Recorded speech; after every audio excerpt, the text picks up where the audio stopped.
Assalamualaikum warahmatullahi wabarakatuh. Perkenalkan, nama saya Nabila Setiawandani, NIM 204190168. Baiklah, di sini saya sebagai perwakilan dari kelompok 5 yang bertugas sebagai moderator. Baiklah, pada video kali ini kami dari kelompok 5 akan membahas mengenai materi pengukuran, di mana pembahasannya yaitu yang pertama, pengertian pengukuran, panjang, dan sudut, dan menjelaskan cara pengukuran. Yang kedua, contoh soal pengukuran. Yang ketiga, pengertian berat, debit, waktu, dan kecepatan. Yang keempat, menghitung berat, debit, waktu, dan kecepatan. Sebelum kami masuk ke video pembahasan, di sini saya akan memperkenalkan terlebih dahulu teman-teman saya dari kelompok 5, yaitu Assalamualaikum warahmatullahi wabarakatuh. Perkenalkan, nama saya Uning Setianing Tias, NIM 204190163. Perkenalkan, nama saya Wiwi Tia Parwati dengan NIM 204190161. Perkenalkan, nama saya Gusita Asri, NIM 204190212. Perkenalkan, nama saya Putri Alifa, NIM 204190180. Baiklah, dengan saya Arni Snita dengan NIM 204190169. Saya Rita Astuti dengan NIM 204190214. Baiklah, di sini saya akan menjelaskan tentang pengertian pengukuran panjang dan sudut dan menjelaskan cara pengukuran. Baiklah, yang pertama kita akan menjelaskan tentang pengukur panjang. Jadi panjang didefinisikan sebagai besaran yang menyatakan jarak dua titik. Alat ukur panjang yang banyak digunakan diantaranya adalah yang pertama ada meter, rollmeter, jangka sorong, dan mikrometer sekrup. Baiklah, selanjutnya kita akan membahas tentang sudut. Jadi sudut adalah suatu daerah yang terbentuk dari pertemuan dua garis pada suatu titik tertentu. Ada dua cara memberi nama sudut, yaitu pertama memberi nama sudut dengan 3 huruf kapital, dan yang kedua memberi nama kedua titik sudutnya diletakkan di tengah. Kemudian kita akan menjelaskan tentang cara pengukuran. Nah, cara pengukuran ini terbagi 4. Yang pertama ada alat ukur listrik. Nah, alat ukur listrik ini, pengukuran listrik dapat menggunakan sebagai alat ukur baik yang bersifat analog maupun yang bersifat digital. Yang kedua ada alat ukur waktu. Jadi, alat ukur waktu ini pengukur waktu yang dapat menggunakan alat ukur waktu berupa jam pasir, stopwatch, bahkan jam atom yang dimiliki ketelitian tinggi. Yang ketiga ada alat pengukur massa. Jadi, alat pengukur massa ini dapat menggunakan alat ukur berupa timbangan standar internasional massa. Jadi, massa adalah kilogram yang disimbolkan dengan huruf M. Baiklah, yang keempat ada pengukur panjang. Jadi dapat menggunakan alat ukur panjang berupa penggaris, meteran, jangka sorong, ataupun mikrometer sekrup sesuai dengan panjang dan ketelitian yang ingin diukur. Baiklah, saya akan menjelaskan mengenai contoh soal dari pengukuran panjang dan pengukuran sudut. Nah, contoh soalnya yaitu 4 HM ditambah 8 dam sama dengan berapa meter. Nah, sebelum kita menjawabnya, di sini kita harus mengetahui terlebih dahulu yaitu satuan panjang. Nah, satuan panjang yaitu ada km, hm, dam, m, dm, cm, dan mm. Nah, jika dia ke atas maka dibagi 10. Jika dia ke bawah maka dikali 10. Nah, untuk contoh soalnya yaitu 4 HM ditambah 8 dam sama dengan berapa M. Nah, jawabannya yaitu 4 HM sama dengan 4 kali 100 sama dengan 400 M. 8 dam sama dengan 8 kali 10 sama dengan 80 M. Sehingga 400 ditambah 80 menjadi 480. Jadi jawabannya yaitu 480 M. Baiklah, selanjutnya merupakan contoh soal dari pengukuran sudut. Perhatikan gambar berikut. Besar sudut bangun datar di atas adalah A. 720 derajat, B. 820 derajat, C. 920 derajat, dan D. 1100 derajat. Pembahasannya, bangun datar di atas merupakan gabungan bangun datar segitiga. Berdasarkan sifat segitiga, bangun datar yang dimiliki bangun datar segitiga adalah jumlah semua sudutnya adalah 180 derajat. Maka, jika ada gabungan dari beberapa segitiga, kita akan menjumlahkan semua sudutnya atau mengalihkan 180 derajat dengan sudut yang ada. Nah, maka jawabannya adalah 180 derajat dikali 4 sama dengan 720 derajat. Jawabannya adalah A. Baiklah, di sini saya akan menjelaskan pengertian dari berat, debit, waktu, dan kecepatan. Yang pertama yaitu berat. Berat adalah ukuran dari jumlah gaya yang bekerja pada massa karena percepatan akibat gravitasi. Berat biasanya dilambangkan dengan huruf W. Satuan dalam berat yang dapat kita temui atau kita jumpai dalam kehidupan sehari-hari yaitu seperti ons, kuintal, kilogram, gram, dan sebagainya. Berat dapat diukur dengan menggunakan neraca pegas, timbangan duduk, timbangan gantung, timbangan digital, timbangan badan, timbangan kodok, dan timbangan hybrid. Rumus dalam menyelesaikan berat yaitu W sama dengan M kali G, di mana W adalah berat, M massa, dan G adalah gravitasi. Yang kedua yaitu debit. Debit adalah kecepatan aliran zat air yang melewati jarak penampang per satuan waktu.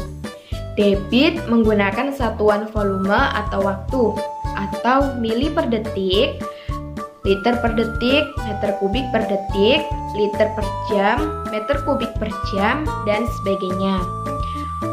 Debit dapat diukur dengan menggunakan current meter. Satuan debit sering digunakan dalam pengawasan daya tampung atau kapasitas air di sungai ataupun di bendungan agar air yang ada dapat terkontrol. Rumus untuk menyelesaikan atau rumus untuk mencari debit yaitu D sama dengan V per T. Untuk mencari volume debit, V sama dengan D kali T. Dan untuk mencari waktu debit yaitu T sama dengan V per D, di mana D adalah debit, V volume, dan T adalah waktu. Yang ketiga yaitu waktu. Waktu adalah interval dua kejadian atau dua kondisi. Waktu dapat diukur dengan menggunakan stopwatch. Satuan dalam waktu yaitu detik atau sekon atau dilambangkan dengan huruf S. Untuk menyelesaikan atau untuk mencari rumus dalam waktu yaitu T sama dengan S per V, di mana T adalah waktu tempuh dalam sekon, S jarak yang ditempuh dalam meter, dan V adalah kecepatan dalam meter per sekon. Yang keempat yaitu kecepatan. Kecepatan adalah besaran yang menunjukkan suatu perpindahan pada benda. Satuan nasional atau SI dalam kecepatan adalah meter per sekon. Untuk mencari rumus pada kecepatan yaitu V sama dengan S per T, di mana V adalah kecepatan dalam meter per sekon, S jarak yang ditempuh dalam meter, dan T adalah waktu yang ditempuh dalam sekon. Baiklah, di sini saya akan membahas tentang menghitung berat, debit, waktu, dan kecepatan. Yang terlebih dulu kita membahas tentang menghitung berat.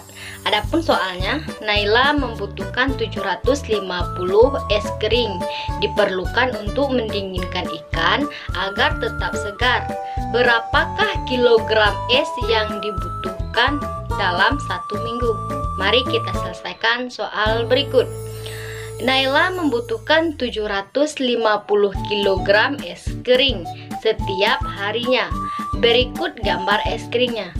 Berapa kilogram es krim yang dibutuhkan dalam 1 minggu? Yang pertama itu 750 es krim dikalikan selama 7 hari.